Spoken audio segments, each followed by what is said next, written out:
All right, everybody. I'm Logan Alec. I'm a CPA, and this is my election, COVID, and stimulus update for Tuesday, November 10th. Going to talk about stimulus at the end, what Mitch and Schumer said yesterday, but first I want to address some thoughts on the election because I'm still getting a lot of comments and opinions on the election, so let me express mine. I have every belief that Joe Biden will be sworn in as the 46th president of the United States on January 20th of next year, and that Kamala Harris will be sworn in as the 49th vice president of the United States on that same day. Note that this does not mean that I support every single one of their policies or anything like that. That's just the way that I see things right now as the election unfolded. So I want to respond to some comments I've seen here on the channel, basically saying that the media doesn't determine the election and that I'm a fraud for reporting on what the media is reporting about the election. Now, first of all, it's exactly right that the media does not decide the election. And that's why I've personally chosen to refrain from calling Biden and Harris president-elect and vice president-elect, because technically they're not yet.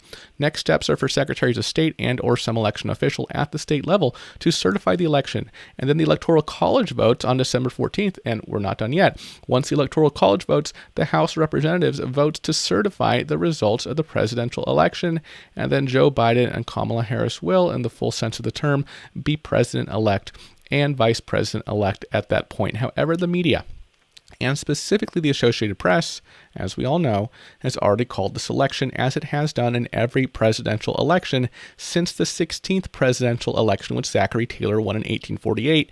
And they make that call after they have determined that a particular candidate, in this case Donald Trump, has no way to catch up legally or mathematically to the leading candidate, in this case, Joe Biden. Sally Busby, Associated Press's executive editor, said in a New York Times interview, if there is any uncertainty or if there are enough votes out there to change the result, then we don't call the race. Think back to 2000, Bush versus Gore.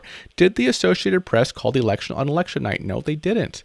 They did not call for Bush. They did not call for Gore. It wasn't until the Supreme Court case Bush versus Gore was decided that they finally called the election for Bush. Now, historically, with some exceptions, the apparent loser in a presidential race concedes the race to the apparent victor well before the process that I described at the beginning of this video takes place, well before the Electoral College votes on December 14th, and well before the House of Representatives certifies the results. But of course, this year, it's not exactly clear that that will happen given the flurry of legal challenges put forth by the Trump campaign, and Trump is not backing down. Yesterday, Attorney General William Barr told federal prosecutors, his employees, those who work under him at the Justice Department, he said that they could investigate specific allegations of voter fraud, particularly in Nevada and Pennsylvania. This caused one Justice Department official, the one who oversees the Election Crimes Branch, Richard Pilger, to step down.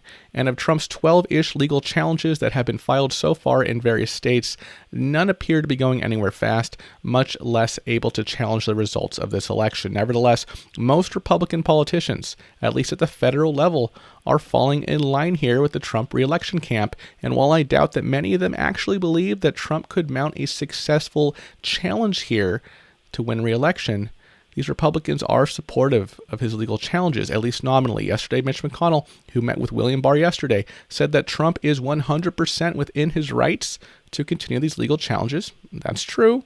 And McConnell did not congratulate Biden as president-elect on the Senate floor yesterday.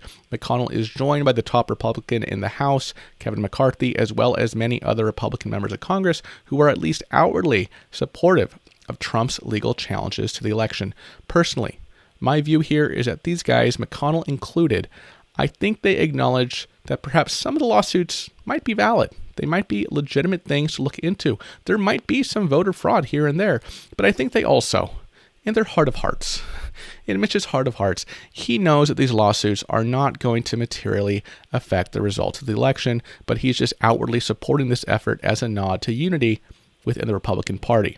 In fact, some Democrats in D.C. are saying that in private, various Republican lawmakers are acknowledging Biden's victory, but are not willing yet to do so publicly. In terms of COVID-19, the United States recorded over 130,000 new cases yesterday and 745 deaths. Also, Ben Carson, Trump's Secretary of Housing and Urban Development, has contracted COVID-19 himself. Yesterday, I went over the Pfizer vaccine and the remarkable results it appears to have shown in late-stage clinical trials, so I'm not going to rehash that again here, but we do have some more good news on the COVID-19 pharmaceutical front. Yesterday, the FDA also granted emergency approval to a new COVID-19 treatment developed by American pharmaceutical company Eli Lilly. The Pfizer vaccine that made headlines yesterday, that's obviously a vaccine, something you would get to prevent contracting COVID-19 beforehand. The Eli Lilly drug is a treatment, something you would take after you contract COVID-19. This Eli Lilly drug was administered to former New Jersey Governor Chris Christie after he contracted the coronavirus. The treatment has been approved by the FDA for people aged 12 or older who have tested positive for COVID-19 and are at risk of developing more severe forms of the coronavirus. So this, in conjunction with the Pfizer news yesterday, this is all good news. Whether it's this treatment or that vaccine yesterday or others like them that other companies will develop, science is hopefully catching up to COVID-19. Obviously, new medications, new vaccines, it's kind of scary, right? Hasn't been around very long. Are there crazy side effects? But look, we got to start somewhere.